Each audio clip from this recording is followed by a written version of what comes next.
Hello दोस्तों, कैसे हो? आपका स्वागत है त्रिपान स्टडी सेंटर में। आज जो हम करने जा रहे हैं ज्योग्राफी के चैप्टर, यानी ज्योग्राफी जो भूगोल है, ये अत्यंत महत्वपूर्ण चैप्टर होने वाला है, क्योंकि इसमें हम भूगोल के विषय में बहुत ही विस्तार पूर्वक चर्चा करेंगे। चलिए देखते हैं हमारा आज टॉपिक क्या है। ऊर्जा के गैर परंपरागत स्रोत। देखिए, कहते हैं अगर कोयला, खनिज तेल और बाकी की हम बात करें तो ये समाप्त होने वाले संसाधनों में से है, लेकिन कुछ संसाधन ऐसे भी हैं जिसका भविष्य में बहुत उज्जवल भविष्य है। कहते हैं इसका उपयोग जो आने वाला समय में भी हो सकता है और ये कभी ख़त्म ना होने वाला है। तो हम क्यों न उन स्रोतों की तरफ जाएं जो कभी ख़त्म नहीं हो सकता है, इसका भविष्य में भी बहुत काफ़ी उपयोग किया जा सकता है। और अगर आज से हम इसके ऊपर ध्यान देने लग जाएं तो आने वाला समय में हो सकता है कि हमें कभी ऊर्जा की कमी ना खले और कभी भी कोयला पेट्रोल ख़त्म हो जाने के बाद भी हमारा जीवन जो है इसी तरह चलता रहे। तो यहाँ पर मेन बात तो यही आता है कि सरकार को इन्हीं बातों पे ध्यान देने की आवश्यकता है कि हम जो कोयला पेट्रोल पर आश्रित होते चले जा रहे हैं और जो ख़त्म होने के कगार पे आ गया है, तो क्यों ना हम ऐसे विकल्पों की तरफ चलें जो हमारे लिए फ़ायदेमंद रहे और आने वाला भविष्य के लिए भी जो है बचाया कर रखा जा सकता है। तो इसी में जो है हम आज जो बात करेंगे गैर परंपरागत स्रोत के विषय में, जो कि कोयला, पेट्रोलियम्स और जो है काफ़ी दूर है और इसका भविष्य आगे में बहुत ही उपयोग किया जा सकता है, जो कि ज़रूरी है। और ये जो है विशाल है और कभी ख़त्म हो ही नहीं सकता, क्योंकि ये नेचुरल है। तो इसी बात पे हम चर्चा करेंगे। अगर बात हम करें यहाँ ऊर्जा के परंपरागत स्रोत में कोयला, खनिज तेल, गैस आदि आते हैं जो धीरे धीरे समाप्त होते जा रहे हैं।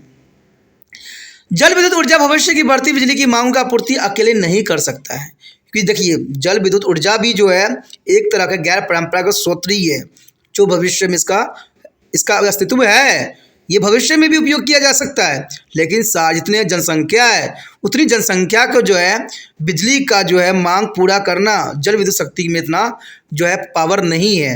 तो कहते हैं अगर इसके पास इतना पावर नहीं तो कोई और विकल्प हो सकता है, और उन्हीं विकल्पों के विषय में जानना काफ़ी दिलचस्प रहेगा।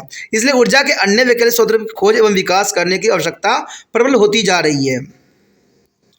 सूर्य, पवन, ज्वारी लहरें और जैविक अपशिष्ट, गर्म जल के झरने ऐसे ही बहुत महत्वपूर्ण स्रोत हैं जिन्हें ऊर्जा शक्ति के वैकल्पिक स्रोत के रूप में विकसित किया जा सकता है।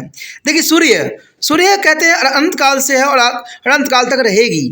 पवनें जो है चलती रहेगी, क्योंकि पवन नहीं चलेगी तो इंसान का अस्तित्व नहीं रहेगा। नदी है तो ज्वारी लहरें भी रहेगी। अगर इंसान जीवित है तो जैविक अपशिष्ट भी बनते रहेंगे। अगर जैविक अपशिष्ट हैं तो आपको पता है धरती में गर्म लावे भी हैं। तो इससे क्या मतलब ये हुआ कि हम जब तक धरती पर रहने वाले, जब तक इंसान धरती पर रहेंगे, सूर्य, पवन, ज्वारी लहरें, जैविक अपशिष्ट और गर्म जल की स्रोतें कभी भी ख़त्म नहीं हो सकती हैं, जिन्हें ऊर्जा शक्ति के वैकल्पिक स्रोत के रूप में आगे विकसित किया जा सकता है। इन्हीं ऊर्जा गैर परंपरागत स्रोत भी कहा जाता है, और ये सभी जो है गैर परंपरागत स्रोत बार बार नवीकृत किए जा सकते हैं, यानी बार बार इसको जो है उपयोग किया जा सकता है। इसीलिए कहा जा सकता है कि ये हमारे लिए एक उज्जवल भविष्य की तरफ हमें इशारा करते हैं। ये सभी स्रोत जो है प्रदूषण मुक्त हैं। सबसे महत्वपूर्ण बात कि ये प्रदूषण मुक्त हैं, सस्ते हैं और इसमें किसी तरह के प्रतिबंध नहीं लगाई गई है। हम इन्हें में से कुछ महत्वपूर्ण स्रोतों के विषय में यहाँ पर चर्चा आप करने जा रहे हैं, जो कि काफ़ी महत्वपूर्ण रहेगा और आपको ध्यान से समझने की आवश्यकता है। और आने वाला समय में आपको इसी में से भविष्य को तलाशने हैं। तो कहते हैं जब तक आपको समझ नहीं रहेगी आप भविष्य कैसे तलाश कर सकती हो, क्योंकि आने वाला फ्यूचर में आप ही तो बहुत कुछ बन सकती हो। सबसे पहले बात अगर हम करें तो सौर ऊर्जा की आ जाती है। देखिए सौर ऊर्जा यानी सूर्य से रिलेटेड है, और सूर्य जो है अनंत काल तक है। सूर्य की रोशनी जो है बढ़ता चला जा रहा है। सूर्य के लिए सूर्य जो है कहते हैं पृथ्वी के लिए सूर्य की प्राथमिक रूप से सभी प्रकार की ऊर्जा का स्रोत है, यानी सूर्य जो है सभी प्रकार की ऊर्जा का स्रोत है। इवन कि इंसान के लिए भी सूर्य बहुत ज़रूरी है। कहते हैं विटामिन डी तो मिलती ही मिलती है। अगर सूर्य की रोशनी से अगर पेड़ पौधे भोजन ना बनाए तो शायद मनुष्य को भी भोजन प्राप्त मिल नहीं सकता, इसमें कोई दो राय नहीं है। सूर्य सर्वाधिक सजीव एवं सशक्त एवं अप्रत्यक्ष रूप से उपलब्ध होने वाले शक्तियों का केंद्र है। भारतवर्ष उष्णकटिबंधीय क्षेत्र में आने वाला एक विशाल देश है, जहां प्रचुर मात्रा में सौर प्रकाश प्रतिदिन लंबे समय तक मिलता ही रहता है।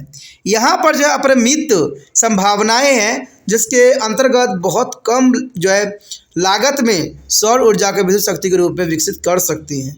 तो कहते हैं अगर सौर ऊर्जा की बात करें तो भारत के लिए सौर ऊर्जा का जो है वैकल्पिक स्रोत के रूप में बहुत ही महत्वपूर्ण स्रोत है, क्योंकि भारत जो है उष्णकटिबंधीय क्षेत्र होने के कारण यहाँ पर जो है प्रतिदिन जो है लंबे समय तक जो है सूर्य की रोशनी जो है पड़ती रहती है। तो ये काफ़ी महत्वपूर्ण बात आता है भारत के लिए। सौर ऊर्जा को सोलर फोटो फैक्ट्रिक यानी एसपीओ भी कहते हैं, वो क्योंकि व्यवस्था द्वारा बैटरियों में जो है केंद्र कर लिया जाता है। आपने देखा होगा कई क्षेत्रों में ये जो है सूर्य वाले जो है सौर पैनल लगाई गई है, सौर ऊर्जा पैनल, जो कि काफ़ी महत्वपूर्ण है। इवन कि आप अपने घर में भी लगा सकती हैं।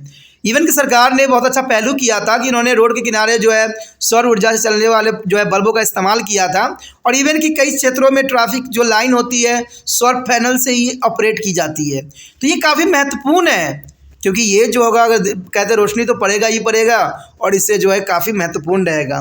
इस प्रकार की बैटरियों में जो है समाहित सौर ऊर्जा कई प्रकार से उपयोग में लाया जाता है। जैसे इसे जो है उत्सर्जित तापीय ऊर्जा गर्म करने में, पानी गर्म करना, सौर जो है कुकर में खाना पकाना, खाद्यान्न को सुखाने में प्रयुक्त होते हैं। तो आप समझ सकते हो कि सौर ऊर्जा का कितना उपयोग यहाँ पर है। सौर ऊर्जा का विकास तो पूरे देश में किया जा सकता है, परंतु राजस्थान जैसे क्षेत्र जो इतने गर्म, शुष्क एवं मेघादान से मुक्त रहते हैं, आदर्श क्षेत्र है जहाँ सौर ऊर्जा अच्छी तरह से विकसित हो सकती है। तो आप समझ सकते हो कि भारत में एक ऐसा जगह है जहाँ पर जो है सौर ऊर्जा का सबसे उज्जवल भविष्य है। राजस्थान ऐसा ही क्षेत्र है जहाँ पर सौर ऊर्जा का जो है उज्जवल भविष्य है, और यहाँ पर जो है कब इतनी गर्मी पड़ती है, इतनी धूप पड़ता है कि जो है सौर पैनल का इस्तेमाल करना बहुत ही आसान हो जाता है और बिजली का उत्पादन करना बहुत ही सरल हो जाता है। तो कहते हैं हमारे पास भारत में हर तरह की विकल्प है, इससे दो राय नहीं है, लेकिन फिर भी हम उन चीज़ों का इस्तेमाल आज के समय में कर रहे हैं जो ख़त्म होने के कगार पे है। तो इसमें सोचने और समझने की विचारधारा रखने की आवश्यकता है और सरकार से मंथन करने की आवश्यकता है।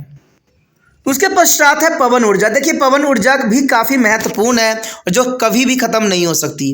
पवन ऊर्जा को शक्ति के स्रोत के रूप में उन क्षेत्रों में विकसित किया जा सकता है जहां साल भर शक्तिशाली तेज रफ्तार वाली पवनें चलती हो। पवन वेग से चलने वाली पवन चक्की में पवन ऊर्जा का ही प्रयोग होता है, और इस चक्की से न केवल विद्युत शक्ति उत्पन्न की जा सकती है अतुल कई जगहों में सिंचाई के लिए पंपों को संचालित भी किया जा सकता है। भारत में पवन ऊर्जा की संभावित क्षमता जो है 45,000 मेगावाट है। देखिए 45,000 मेगावाट कम नहीं होता है। इस संसाधन को विकसित करने से उपयुक्त स्थलों की पहचान भी की गई है जो तमिलनाडु में है, गुजरात में है, आंध्र प्रदेश है, कर्नाटक है, केरल है अंतर्गत आते हैं। यानी यहाँ पर जो है हवाएं तेज चलती ही रहती है, चाहे तमिलनाडु हो, गुजरात हो, आंध्र प्रदेश हो, कर्नाटक हो, केरल हो। ये ऐसा आदर्श क्षेत्र है जहाँ पवन ऊर्जा को जो है सुचारू रूप से लगाया जा सकता है। पवन ऊर्जा क्षमता जो की उपयोग की जा सकती है वो 13,000 मेगावाट तक सीमित है। वर्तमान में 2,434 मेगावाट शक्ति का उत्पादन जो है पवन ऊर्जा द्वारा ही संभव है। कहते हैं पवन ऊर्जा की शक्ति जो भारत में किया जा रहा है जो कि काफ़ी महत्वपूर्ण है, और इस प्रकार भारत की विश्व में स्थिति जर्मनी और संयुक्त राज्य अमेरिका और डेनमार्क के स्पेन के बाद 5वें स्थान पे है। देखिए भारत कहते हैं 5वें स्थान पे होना कहते कहीं भी उचित नहीं है। भारत को इसमें पहले स्थान पे होना चाहिए, क्योंकि भारत के पास आदर्श जगह भी है और संसाधन भी है, लेकिन फिर भी भारत जो है 5वें स्थान पे है। सबसे पहले जर्मनी आती है, संयुक्त राज्य अमेरिका भी इसका यूज़ कर रहा है, डेनमार्क भी कर रहा है और स्पेन भी कर रहा है, लेकिन भारत जो है इसके अंतर्गत 5वें स्थान पे है। कहते हैं आने वाले समय में हो सकता है कि भारत जो है पहले नंबर पे आ जाए, इसमें कोई दो राय नहीं है। उसके पश्चात आता है हमारे समक्ष बायोगैस। देखिए बायोगैस जो पशुओं के गोबर से प्राप्त की जाती है।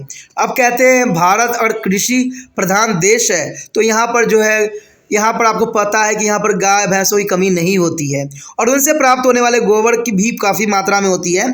ग्रामीण क्षेत्र में आजकल घरेलू ईंधन के रूप में इसका बहुत ही प्रचलन हो रहा है। वहाँ पर जो है गाँव में जो है बायोगैस बनाने के लिए सरकार बहुत ही प्रोत्साहित भी कर रही है। इसे पूरे देश भर में जो है प्रचलित करने के लिए प्रोत्साहन युक्त प्रयास किए जा रहे हैं और आने वाला समय में बायोगैस का जो है भविष्य काफ़ी उज्जवल हो सकता है। बड़े शहरों और जो औद्योगिक केंद्रों में शहरी एवं औद्योगिक अपशिष्ट बायोगैस के अन्य प्रमुख स्रोत के रूप में भी है और इस पदार्थों का उपयोग विद्युत उत्पादन एवं बायोगैस हेतु किया जा सकता है और इस दिशा में कार्य अभी प्राथमिक स्तर पर ही चल रही है, अभी पुण्य हुई नहीं है। दिल्ली और कुछ अन्य बड़े शहरों में ऐसे संयंत्र की स्थापना भी की गई है जो कि काफ़ी महत्वपूर्ण है। उसके पश्चात आता है हमारे समक्ष बायोमास। देखिए बायोमास ऊर्जा ये भी काफ़ी महत्वपूर्ण है। कहते हैं खेत खलिहान में बड़े कूड़ा करकट अपशिष्ट एवं कृषि आधारित औद्योगिक इकाई से निष्कासित अपशिष्ट इत्यादि में पैदा की गई ऊर्जा बायोमास ऊर्जा कहलाता है। यानी अगर हम भारत कृषि प्रधान देश है तो यह खेत खलिहान में बहुत से जो है कूड़ा करकट अपशिष्ट जो है मिलते ही मिलते हैं और इसी को बायोमास ऊर्जा कहते हैं। देश में बायोमास ऊर्जा की संभावित क्षमता जो है 19,500 मेगावाट रहा है और अब तक जो है 614 मेगावाट क्षमता वाले बायोगैस शक्ति उत्पादन संयंत्र स्थापित किए जा चुके हैं, जो कि काफ़ी महत्वपूर्ण है। और कहते हैं 643 मेगावाट क्षमता संयंत्र स्थापित करने की प्रक्रिया प्रगति पर है, यानी 614 मेगावाट जो है स्थापित किया जा चुका है और 643 मेगावाट की क्षमता के लिए प्रगतिशील है, यानी इसका कार्यदवार अभी चल रही है। उसके पश्चात आता है ज्वारीय ऊर्जा। देखिए ज्वारीय ऊर्जा यानी टाइड एनर्जी जो कि समुद्रों में उठती है। आपने समुद्री के बारे में तो जाना ही होगा, जहाँ पर टाइड उठती रहती है और ये मैक्सिमम पूर्णिमा और अमावस्या को ही देखने को आपको मिलता है। कहते हैं समुद्र में जब ऊंची लहरें उत्पन्न होती है तो उन लहरों में सम्माहित ऊर्जा के भी विकसित कर बिजली प्राप्त की जा सकती है, क्योंकि उसका उपयोग जो लहरें उठती है उसका भी उपयोग हम बिजली के उत्पादन में कर सकते हैं। कुछ ऐसे महत्वपूर्ण स्थानों की पहचान कर ली गई है जहां ज्वारीय लहरें से बिजली उत्पन्न की जाएगी, जिसमें कच्छ की खाड़ी एवं संबक दोनों गुजरात में है, जो कि काफ़ी महत्वपूर्ण है। तथा केरल के तटीय क्षेत्र में जो है 150 मेगावाट की क्षमता का एक संयंत्र केरल तट पर भी स्थापित किया गया है, जहां से 150 यानी 150 मेगावाट की क्षमता जो है उत्पन्न की जा रही है। तो हो सकता है कि आने वाले समय में ज्वारीय ऊर्जा का भी काफ़ी हम प्रयोग कर सकें, क्योंकि ये जो है अक्षय है, ये कभी भी समाप्त न होने वाले संसाधनों में से आता है। उसके पश्चात आता है भूतापीय ऊर्जा। देखिए भूतापीय ऊर्जा का भी काफ़ी महत्वपूर्ण स्थान है। कहते हैं भारत में भूतापीय ऊर्जा के स्रोत सीमित है। कुछ महत्वपूर्ण स्थानों का चयन किया गया है जहां पर भूतापीय ऊर्जा से बिजली उत्पन्न की जा सकती है। अगर आपको पता हो तो भूतापीय ऊर्जा का मतलब होता है कि जहां पर जो है गर्म सोते मिल जाती हैं, जहां पानी उबल रहे होते हैं, क्योंकि ये जनरली आपने देखा भी होगा कई क्षेत्र में ये मिलते भी हैं। और ये क्षेत्र है हिमाचल प्रदेश, जिसमें मणिकरण जगह है जहाँ पर ये भूतापीय ऊर्जा का प्रावधान भी है। जम्मू व कश्मीर में, लद्दाख में जो है पूगा घाटी में इस तरह के जो भूतापीय ऊर्जा जो है बहुत आसानी से मिल जाता है। इसके अलावा हिमाचल प्रदेश में, जम्मू कश्मीर, उत्तराखंड, झारखंड तथा छत्तीसगढ़ राज्य में भी संभावित स्थलों की जो है खोजबानी जारी है। यानी ऐसे बहुत क्षेत्र की जो है खोज की जा रही है, जो कि काफ़ी महत्वपूर्ण है। जैसा कि हम पहले चर्चा कर चुके हैं कि ऊर्जा के जो है गैर पारंपरिक स्रोत नवीकृत किए जा सकते हैं तथा वे प्रदूषण मुक्त भी होते हैं। भारत में विषम और असामान्य रूप से वितरित संसाधनों के उपयोग में गैर परंपरागत स्रोत से प्राप्त ऊर्जा का प्रयोग काफ़ी लाभकारी सिद्ध हो सकती है, परंतु ऊर्जा के इन स्रोतों का विकास अभी अत्यंत धीमी गति से हो रहा है। इससे गति प्रदान करने के लिए अधिक अच्छी और उन्नत तकनीक जो आर्थिक रूप से जो है उचित भी हो की आवश्यकता है। इन सुविधाओं के बावजूद आने वाले भविष्य में ऊर्जा के यही स्रोत यथार्थ रूप से जो है विश्वसनीय एवं अपरिहार्य रूप से शक्ति प्राप्त करने से प्राप्त होंगी, और यही भविष्य भी है। भारत के कोने कोने में निर्माण उद्योग एवं कृषि का विकास हो रहा है, इसलिए जो है इन चीज़ों पर नैतिक रूप से गैर पारंपरिक स्रोतों से ऊर्जा प्राप्त की अधिक मांग होगी। तो इसमें कोई दो राय नहीं कि भारत के कोने कोने में निर्माण उद्योग एवं कृषि का विकास हो रहा है, इसलिए जो है नैतिक रूप से जो है गैर पारंपरिक स्रोतों के प्राप्त ऊर्जा की अधिक मांग होती रहेगी, और भविष्य में इसका जो है उज्ज्वल भविष्य भी है, जो कि काफ़ी महत्वपूर्ण है। तो इसी के साथ हमारा चैप्टर भी खत्म हो जाता है, जो कि काफ़ी महत्वपूर्ण था। इसमें हमने हर एक विचार पे, हर एक बातों पे विस्तार पूर्वक चर्चा किया और जानने की कोशिश किया, हर एक पहलू के बारे में हमने समझने की कोशिश किया। ठीक है, कहते हैं दोस्तों समझना ही सबसे महत्वपूर्ण होता है, और तिरपान स्टडी सेंटर जो है खुद न प्रस्तुत हो के यहाँ पर जो है लाइन आपको दिखाया जा रहा है स्क्रीन पे, वो काफ़ी महत्वपूर्ण रहता है आप लोगों के लिए। कई बच्चे कहते हैं कि ऐसा सही नहीं है, लेकिन ये बात बहुत इंपॉर्टेंट रहता है, क्योंकि बहुत से बच्चे को जो है हिंदी तक भी लिखने नहीं आती, तो इंग्लिश क्या लिखने आएगी। तो इसलिए तिरपान सेंटर इसलिए शब्दों को दर्शाता है, इसे आप शब्द भी समझ सकते हो कि किस शब्द को कैसे लिखे जाते हैं। तो ये महत्वपूर्ण रहता है, क्योंकि इससे आपके जो है काफ़ी महत्वपूर्ण जो है उच्चारण क्षमता बढ़ेगी। आप पढ़ भी सकते हो, सुन भी सकते हो, समझ भी सकते हो, इसलिए ऐसा प्रावधान किया गया है। तो ये काफ़ी आपके लिए महत्वपूर्ण रहता है, ठीक है, क्योंकि त्रिपाण स्टडी सेंटर सिर्फ बच्चों के लिए ही कार्य करता है और इसलिए जो है बेसुली बातों पे ना ध्यान दे के जो एनसीईआरटी बनाई जाती है, जो बोर्ड वालों ने सिलेबस तैयार किया है, उसी के जो है आगे विस्तार से बताया जाता है। क्योंकि कहते हैं उन्हीं चीज़ों को अगर आप अच्छे से पढ़ लीजिएगा तो इससे आपका भी भविष्य काफ़ी उज्जवल हो जाएगा। कहते हैं अगर आप अपने सिलेबस को ही अच्छे से कवर कर ले तो वही महत्वपूर्ण होता है, क्योंकि सीबीएसई में इतने बड़े बड़े व्यक्ति बैठे होते हैं, वो आपके भविष्य और आपके विकास के अंतर्गत ही कोई सिलेबस को सेट करती है। तो इसीलिए जो है सिलेबस के अंतर्गत ही अपने आप को रखिए, सिलेबस से आगे बढ़िएगा, ना तो आप घर के रहिएगा ना घाट के रहिएगा। तो इसी बात को त्रिपाण स्टडी सेंटर जो है फॉलो बार बार करता है और इसी बात पे आगे चलता है। अगर ये सब बातें आप लोगों को अच्छा लगा, चैप्टर समझ में अच्छे से आ गया है, तो आप जरूर लाइक शेयर सब्सक्राइब कीजिए। जितना हो सके इस वीडियो को दूसरे बच्चे तक पहुंचाने में आप त्रिपाण स्टडी सेंटर का हेल्प कर सकती हो। इसलिए आपको कुछ नहीं करना है, यूट्यूब से लिंक को कॉपी करना है और व्हाट्सएप स्टेटस पे लगा देना है। जिन बच्चों को देखना होगा, समझना होगा, जरूर देखेंगे। जिन बच्चों को कंपटीशन की तैयारी भी कर रहे हैं उनके लिए भी ये जो है लेसन बहुत काफ़ी उपयोगी सिद्ध हो सकता है, ठीक है। अगर पहली बार वीडियो देख रहे थे तो चैनल को सब्सक्राइब भी कर लेना बहुत ज़रूरी रहता है, क्योंकि अगर आप त्रिपाण स्टडी सेंटर के साथ बने रहना चाहते हो तो सब्सक्राइब भी कर लीजिए।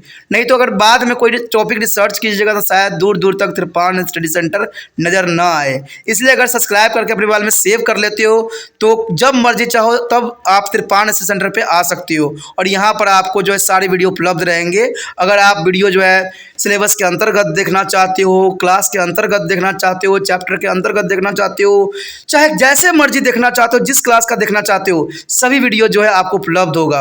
और साथ में आपको प्लेलिस्ट का ऑप्शन भी है जहां पर सभी चीज़ जो है सुचारू रूप से उपलब्ध है। इसमें कुछ खामियां दिख रहा हो, कुछ गलतियां हो, कुछ आपको बुराई करना है तो आप सब कुछ कर सकती हो, क्योंकि कहते हैं ना जब तक किसी की बुराई ना की जाती हो तब तक जो उसमें अच्छाई नहीं आती है। तो इसलिए त्रिपाण स्टडी सेंटर कभी भी इस बात से पीछे नहीं हटता है। आप जैसा चाहो वैसा कमेंट कर सकते हो। अगर आपको कुछ राय देना है, कुछ विचार देना है तो ज़रूर कीजिए।